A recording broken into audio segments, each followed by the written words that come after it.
هذا الصباح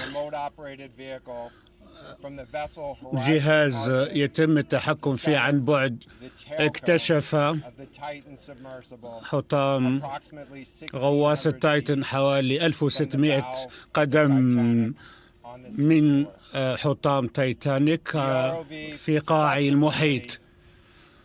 ثم اكتشف لاحقا المزيد من الحطام، وبالتشاور مع الخبراء ضمن القيادة الموحدة الحطام هو دليل على فقدان الغواصة. بناء على ذلك قمنا بإبلاغ الأسر فورا باسم خفر السواحل الأمريكي والقيادة الموحدة بكاملها، وعبر عن تعازي الحارة لأسر الضحايا.